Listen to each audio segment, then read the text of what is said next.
Ya a nuestro siguiente invitado, el economista David Villamar, conocido en el mundo de las redes sociales como el señor de los hilos. Ya está por ahí, ya lo vemos a David. ¿Qué tal? ¿Cómo estás, David? Buenos días, te saludamos Licenia Espinel, Alexis Moncayo. ¿Cómo entender lo que ha sucedido en los últimos días y más con las revelaciones que han hecho tanto Jaime Nebot como Rafael Correa y la respuesta a través del TikTok y un discurso bastante subido de tono y con, digamos, un poco beligerante y hasta pendenciero de parte del presidente electo el día de ayer cuando recibió las cartas credenciales por parte del CNE? Bienvenido, David. Hola Alexis, hola Licenia, muchas gracias por la invitación, un gusto estar con ustedes. Bueno, creo que lo que estamos viendo es un poco crónica de un desastre anunciado y no es algo reciente, es decir, el problema, por ejemplo, de la falta de gobernabilidad que se está viendo en la Asamblea se remonta a la reforma electoral de 2019, donde justamente se privilegia un método de asignación de escaños que lo que va a favorecer es la atomización de la Asamblea, perjudicando la conformación, la posibilidad de conformación de mayorías. Esa es la opción que se tomó, es una opción, si quieres, para estancar, para impedir la posibilidad de que se desarmen las leyes que se armaron en los últimos años. En ese escenario entra a jugar el nuevo presidente completamente debilitado. Su bloque recibió muy poco apoyo en las elecciones del 7 de febrero, es el bloque más pequeño, es incluso más pequeño que el bloque de los independientes.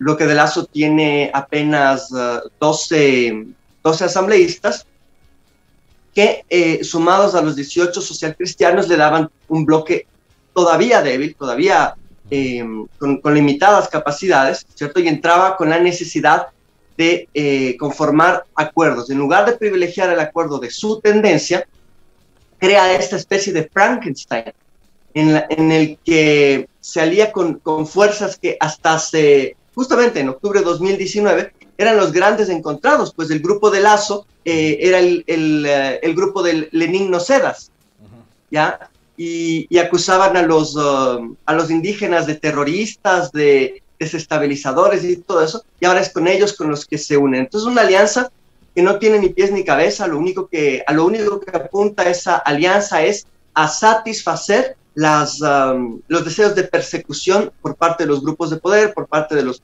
grandes medios de comunicación. David, buenos días, de saluda Licenia. En este escenario, ¿cómo cuadra la decisión de Yacu Pérez de separarse de Pachacutic? Al menos él ha demostrado con esta decisión cumplir con su palabra, porque él había anticipado que iba a tomar esta medida en caso de que se llegue a un acuerdo de parte de Pachacutic con Creo, como evidentemente se ha dado. Él al menos ha cumplido su palabra. ¿Cómo cuadra esto en este escenario político? Es un buen punto ese. Yacu anunció que se iba de Pachacutic si esto sucedía. Como usted señala, ha cumplido con su palabra, pero no hay que olvidar que el mismo Yacu en 2017 decide apoyar a Guillermo Lasso en la segunda vuelta, ¿no es cierto? Las palabras de Yacu eran es mejor un banquero que una dictadura. Entonces no hay que confundir esta acción de Yacu Pérez con una señal de consistencia ideológica. Lo que es simplemente un movimiento político que trata de mantener lo más inmaculada, entre comillas, si se puede decir, su imagen política, ¿no es cierto? Ya casi llega a la segunda vuelta y él tiene que distanciarse de cualquier accionar político, en este caso de Pachacutic, que pueda lastimar esa imagen en la que él logró atraer incluso parte de la derecha, ¿no es cierto? Una derecha con ciertos tintes ambientalistas, ese tipo de cosas. Yacu logra capitalizar ese voto. Entonces ahorita a él le conviene, desde su imagen política le conviene alejarse de Pachacutic. Pero como digo, no hay que olvidar que cuando él tuvo que decidir entre la consistencia ideológica, mantenerse cerca del progresismo o apoyar a Guillermo Lasso, él en 2017 apoyó a Guillermo Lasso. Hay un tema que lo conversamos con nuestra invitada anterior, David, y que fue analizado en uno de sus hilos en Twitter, y es el incumplimiento con quizás la principal oferta de campaña de Guillermo Lasso a partir de la segunda vuelta. Cuando se da cuenta de que su estrategia para el 7 de febrero no era la mejor, que casi lo deja en tercer lugar y por fuera de la contienda electoral, cambia la estrategia, ¿no? Además con un cambio de imagen, pero también un cambio de discurso. Y empieza a hablar del Ecuador del encuentro. Nuestra invitada anterior es una legisladora de la bancada social cristiana que nos dice que no puede haber tal Ecuador del encuentro si es que dejas por fuera al 47% de los ecuatorianos que votaron en contra de Lasso, y si es que dejas por fuera de la conversación a la bancada más numerosa, que es la de UNES, con 49. ¿Cómo entender entonces que Guillermo Lasso de entrada, e incluso antes de asumir funciones, renuncia a lo que es su principal oferta de campaña? También me sorprendió, la verdad, porque Lasso tuvo una gran oportunidad de entrar como un presidente con liderazgo. El país lo que necesitaba después del desastre que fue el manejo de Moreno, de la crisis económica y de la pandemia, lo que más se necesitaba era liderazgo. Un presidente que llegue a imponer una senda, un camino para salir de esta crisis económica, de esta crisis sanitaria y hasta moral que estamos viviendo. Y Lasso tuvo esa oportunidad de llegar a decir, yo no vine, como lo dijo, ¿no es cierto? Él dijo, yo no vine a gobernar para el odio de unos pocos, sino para resolver el hambre de muchos. Y en cambio lo que hace es, apenas esos del odio empiezan a presionarle mediáticamente, se hace para atrás. Él podía llegar a decir que el Ecuador del encuentro empieza con este acuerdo, un acuerdo en el que las principales fuerzas, las fuerzas que han movido la realidad política para un lado o para el otro en los últimos años, que serían, creo, los socialcristianos y la Revolución Ciudadana, se ponen de acuerdo, un acuerdo mínimo para darle gobernabilidad, para darle un sentido al país, por lo menos hasta salir de la crisis, por lo menos hasta haber enfrentado lo peor de la pandemia. En lugar de eso, Lasso se asusta, se va de un acuerdo que él mismo promueve para quedar bien ante los medios de comunicación, que por supuesto lavarán su imagen. Lo que estamos viendo ahorita es todo ese escudo mediático que protegía a Lenín Moreno, ahora se lo está colocando, es un chaleco mediático que se está colocando ahora Guillermo Lasso. Entonces, en lugar de ver a un presidente que entra con liderazgo y firmeza a imponer una línea, que debería ser la línea que ganó las elecciones, ¿no? En lugar de eso, se hace completamente para atrás. Como dices, se desdice de su principal oferta de campaña, la del Ecuador del encuentro, y prefiere satisfacer las ansias de persecución de los medios de comunicación. Ahora veamos si es que este Ecuador del no encuentro encuentra suficientes votos para gobernar. Ni siquiera han podido formar las comisiones. David, esto nos hace presagiar que así va a ser el accionar del presidente a partir del próximo lunes, que con el primer bug que aparezca en Twitter o en los medios masivos, él deje atrás sus decisiones o no las implemente de acuerdo a lo que opinen cierto sector de la población. ¿Usted cree que va a ser así la forma de actuar como está comenzando el presidente Lasso? ¿Va a ser así durante su gestión? Desgraciadamente así ha comenzado. Él sienta un pésimo precedente al empezar a bailar al son que le toca la prensa, ¿no? Eso es lo que vivimos 4 años con Lenín Moreno. Le protegieron todos los desatinos, todas las traiciones, todos los errores de política económica. Las mentiras, le publicaban sus mentiras y le amplificaban sus mentiras.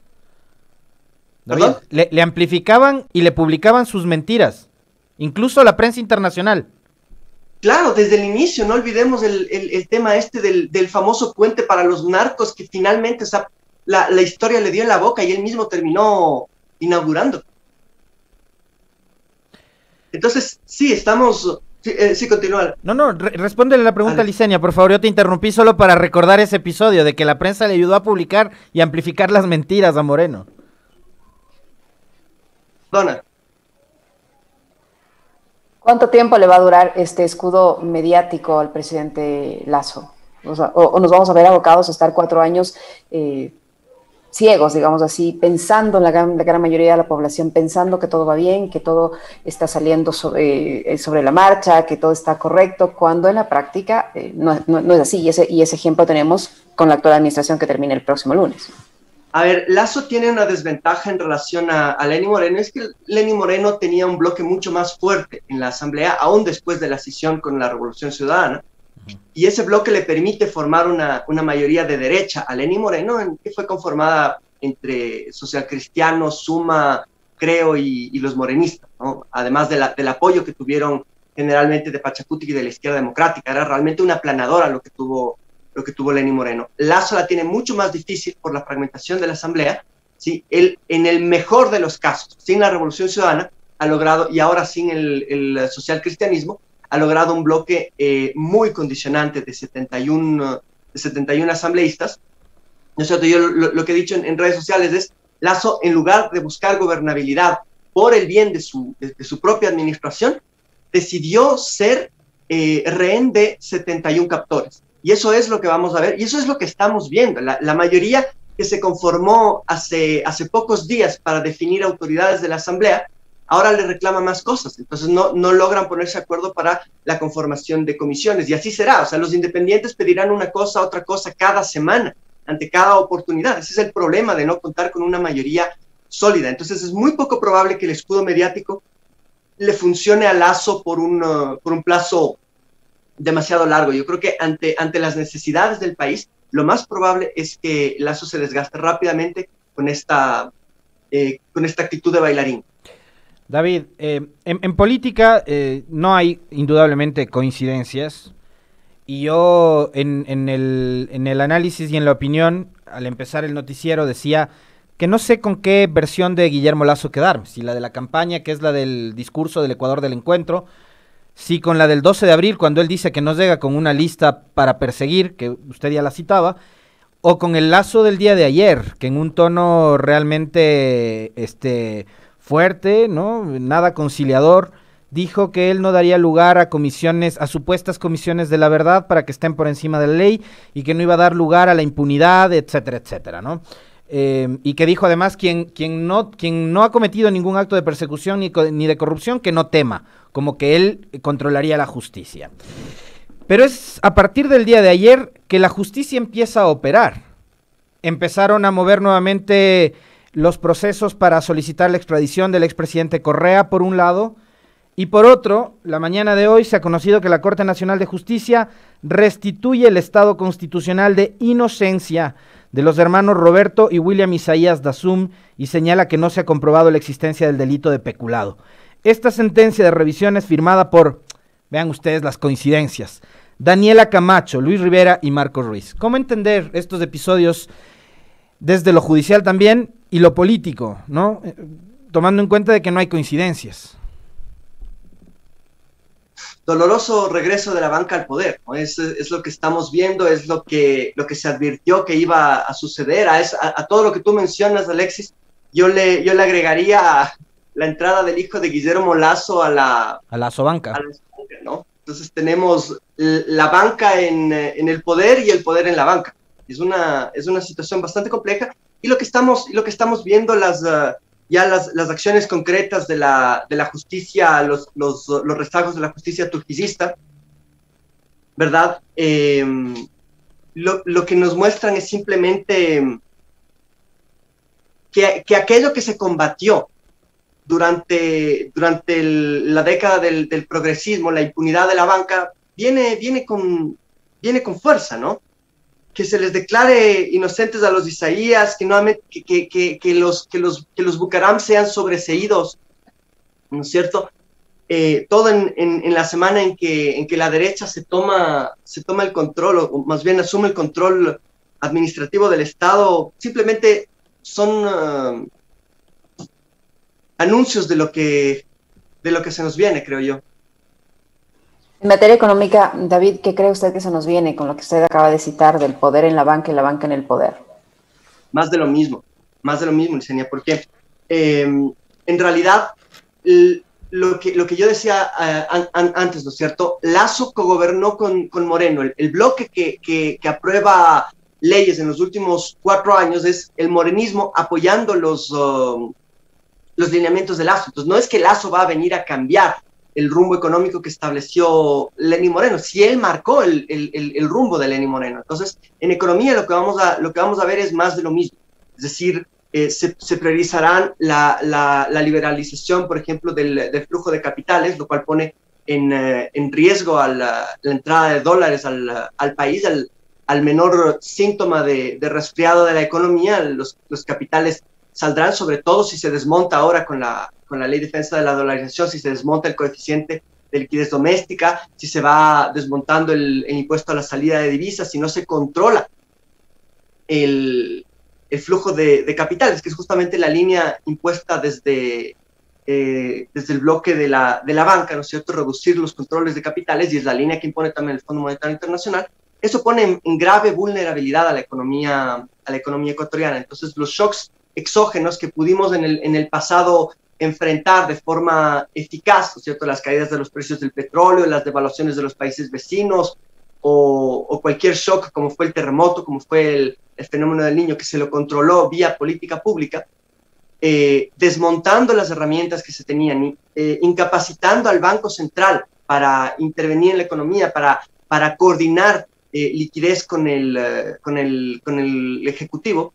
Lo único que podemos predecir es que cualquier shock exógeno va a golpear con mucha más fuerza, y el Ecuador va a tener muchas menos herramientas para enfrentar esos shocks exógenos. David, en lo político, volviendo nuevamente a la discusión, nos planteaba hace un momento una comparación que me parece bastante interesante, la del Frankenstein, ¿no?, que conformarían estas bancadas con esta mayoría móvil a la que se refería también nuestra invitada anterior, Creo, Pachacuti, Guidé y los independientes, ¿no? ¿Cuánta gobernabilidad le podrían dar no solo al presidente, sino a la propia asamblea? Vemos lo que está sucediendo hoy con respecto de la dificultad para poder conformar las comisiones. Y fíjese algo adicional, porque usted decía, refiriéndose al tema del Frankenstein, cómo se encontraron ahora mismo dos actores que en determinados momentos de la historia más reciente eran adversarios. El discurso que manejaba, Creo, y Guillermo Lasso en octubre del 2019, y la actitud de protesta, de manifestación de Pachacuti y del movimiento indígena. Después podemos hablar nuevamente de lo que sucedió a partir de la primera vuelta y esa confrontación que tuvieron, ¿no?, los dirigentes indígenas defendiendo el resultado de Yacu Pérez y el ingreso del mismo a la segunda vuelta contra Guillermo Lasso y Creo. Y ayer ocurre un nuevo episodio que además a los ecuatorianos nos debería obligarnos a sentarnos a reflexionar sobre qué es lo que está detrás de lo que dice cada uno. Guillermo Lasso, en su intervención ayer, el día de ayer, empezó agradeciendo y felicitando a las autoridades del Consejo Nacional Electoral por haber llevado lo que a su criterio ha sido un proceso electoral transparente y diáfano. Pero por otro lado, lo que mencionaba Licenia hace un momento, la presidenta del Legislativo advierte y amenaza ya con juicio político en contra de los vocales del Consejo Electoral, porque uno entendería que todavía en Pachacuti creen que hubo algún tipo de jugarreta o de irregularidad en el proceso, en las elecciones. ¿Cómo entender eso también? Te demuestra la falta de coherencia en esta supuesta mayoría que se ha conformado, ¿no? Es la primera mayoría móvil del gobierno de Guillermo Lasso. Como decíamos, es un Frankenstein, no tiene solidez ideológica, no tienen no solo una misma línea, sino una misma visión de lo que debe hacerse en la economía, ni de cómo deben tomarse decisiones dentro de la asamblea. Sin embargo, creo que hay una oportunidad en esta presión que va a recibir Pachacuti, y es que en poco tiempo se realizarán las elecciones de la CONAIE, y se entiende que Leónidas Issa es el candidato con mayores posibilidades. Entonces, la CONAIE y Pachacuti conforman los dos niveles, si se quiere, del movimiento indígena. La estructura de base es la CONAIE, y la cara política electoral es el Pachacuti. Desde hace tiempo se sabe que el Pachacuti ha estado tomado por la derecha. Eso más claro que lo que se ve ahora, no se podría ver, ¿no es cierto? Y en cambio la CONAIE ha presionado por una línea más de izquierda, ¿no es cierto?, más socialista. Y yo creo que ahora el cogobierno entre Pachacutic y Creo va finalmente a hacer que aflore esta escisión que hasta ahora se ha mantenido relativamente tácita entre la izquierda indígena y la derecha indígena. Y eso podría dar una oportunidad a que, por último, a que finalmente el movimiento indígena se sincere y se divida entre los que quieren realmente una transformación social y aquellos que quieren solamente acomodarse. Yo identifico entre los que quieren acomodarse a gente como Lourdes Tibán, Salvador Quispe, el mismo Yacu Pérez, ¿no es cierto? Y tantos otros que han tomado liderazgo dentro de Pachacutic. Entonces ahí tenemos una oportunidad, sería algo duro para el movimiento indígena, pero sería lo más sincero que puede hacer, ¿no es cierto?, para que este que ahora es un Frankenstein pueda por fin tomar un poco de lógica ideológica y que el Pachacutic de derecha se declare como lo que es, un partido de derecha. Y por fin las fuerzas progresistas dentro del movimiento indígena puedan acercarse a otros movimientos que comparten su visión ideológica. David, esta ruptura entre el Partido Social Cristiano y Creo, al menos el señor Jaime Nebot, líder del Partido Social Cristiano, ha dicho que es definitiva. ¿En el tiempo será definitiva, usted cree, tomando en cuenta que hay muchas coincidencias entre ambas corrientes políticas, sobre todo en materia económica y también política, y que pueden en determinado momento llegar a pesar más que estas diferencias que tienen ahora? ¿Usted cree que esta ruptura va a ser definitiva? Sin duda, en el momento que les toque votar leyes que vayan en línea con sus intereses de clase, volverán a unirse. Pero ya no a la manera de una alianza estratégica. Es decir, ya no veremos conversaciones estratégicas para posicionar temas que les interesen a los dos partidos. En otras palabras, lo que veremos es una confluencia de votos cuando se trate de intereses de clase, pero no veremos la misma confluencia cuando se trata de intereses partidistas. Yo pienso que Nebot no va a quedarse tranquilo, le han abofeteado. Nebot no es un político que reciba las bofetadas sin devolverlas. Recordemos la imagen de Jaime Nebot dándole un periodicazo en la cara al presidente del... A un juez. ¿Cómo es? Era de la Corte Provincial de Justicia, ¿verdad? Correcto, sí, a un juez. Y eso fue hace apenas unos cuantos años, unos 6, 7 años. Entonces, ese es Jaime Nebot. Jaime Nebot no se va a quedar sin responder la bofetada. Entonces, lo más probable es que cuando nuevamente Lasso necesite de conformar, de los votos cristianos para conformar una mayoría para sus intereses partidistas, o por ejemplo para los intereses de la banca, es muy probable que Jaime Nebot le pare la mano, ¿no es cierto? No va a apoyar a sus intereses partidistas y probablemente va a frenar las ansias de acumulación de poder de la banca. Recordemos ahí el bloque de poder que representa Jaime Nebot no es el mismo que representa Guillermo Lasso, ¿no? Guillermo Lasso es banca purita, mientras que Nebot es una amalgama de intereses de exportadores, de importadores, etcétera, ¿no? Ahí podríamos ver que esta ruptura podría frenar un poquito la agenda neoliberal, pero en el momento en que sean intereses de clase, de grupo, siempre veremos una afinidad entre el voto social cristiano y el voto de Creo. Eso es inevitable. Estaba suspendida la elección de nuevas autoridades en la CONAIE a propósito de estas restricciones por motivos de bioseguridad, ¿no? Pero ahora resulta, me acaban de pasar el dato de que Marlon Santi ha dicho que está en veremos todavía, que está suspendida la elección y que se desconoce la fecha en que se van a organizar estas elecciones a la interna en la CONAIE. ¿Esto les va a permitir ganar tiempo para concretar, digamos, el plan que mencionaba David hace un momento? ¿Van por esa línea? Yo pienso que a ellos les conviene dilatar las elecciones en la CONAIE porque lo más probable es que las pierdan. Sobre todo ahora que son cogobierno, van a recibir muchísima presión de sus bases para frenar al neoliberalismo. Entonces, sí puede ser una jugada de cierto liderazgo indígena, tratar de dilatar, de demorar las elecciones en la CONAIE y tratar de frenar el ascenso, por ejemplo, de figuras como Leonidas Issa. Pero, como decía anteriormente, la escisión en el movimiento indígena para mí ahora ya es cuestión de tiempo. No van, las bases de la CONAIE no van a admitir bajo excusa de un supuesto cogobierno, no van a admitir que su partido político, el Pachacutic, lubrique una arremetida neoliberal, ¿no? David, el próximo lunes termina la gestión de Lenín Moreno, un presidente absolutamente impopular, con bajísimos niveles de aceptación y credibilidad, con una larga lista de promesas incumplidas. ¿Cómo evalúa usted la gestión del presidente Moreno, que ya en pocos días más se va? Desastroso. Lenín Moreno lanzó al Ecuador a un abismo, no solo en lo económico y en lo político, sino también en lo ético.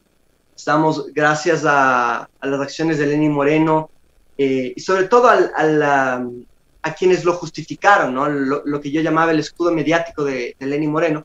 Estamos realmente en una crisis ética en la política nacional, donde aplaudimos a los gobernantes que apuñalan a sus votantes, que se van en contra de aquello que prometieron en las urnas, a los gobernantes que no tienen palabra. Entonces, esta es una crisis política. ¿Cuánto tiempo los votantes del Ecuador justificarán por el segmento, no son todos, ¿no es cierto? Un segmento de votantes del Ecuador que justifica, debido a su odio, justifica que haya presidentes que le mientan al país, que le mientan a sus votantes, que se vayan en contra de lo que prometieron? Es una terrible crisis de legitimidad ética que estamos viviendo en el país, y eso es lo que le debemos a Lenín Moreno, ¿no? Habernos entregado a lo peor de la política, haber hecho un gobierno del odio durante 4 años. Y si no frenamos eso, basta verse en el espejo de países como Colombia o el Chile de hace 2 años, ¿no? Que los chilenos soportaron una represión terrible por parte de Piñera, como la están soportando ahora los colombianos por parte de Duque. Y hay un momento en el que los pueblos no resisten más y enfrentan esa represión con toda la fuerza. Luego les llaman terroristas, desestabilizadores, etcétera, etcétera. Y lo que es eso es simplemente el resultado de una descomposición política progresiva, donde ya el ciudadano no se ve representado por el sistema político. Entonces, por responsabilidad con el país, tenemos que salir de esa crisis ética lo antes posible y volver a un tipo de política donde importe la palabra de los gobernantes, donde importe el plan de gobierno, y sobre todo en este momento en el que lo que menos necesita el Ecuador es un nuevo gobierno del odio. 8 de la mañana con 31 minutos. Queremos agradecerle a David, no sé si Licenia tiene alguna otra interrogante. Agradecerle a David por haber aceptado la invitación a este diálogo pertinente, conversar y analizar sobre lo que ha sucedido en los últimos días, la elección de autoridades, el discurso del presidente electo el día de ayer y lo que está por venir, ¿no? A partir del próximo 24 de mayo. Un gusto como siempre, David. Fuerte abrazo. Gracias, compa. Un abrazo.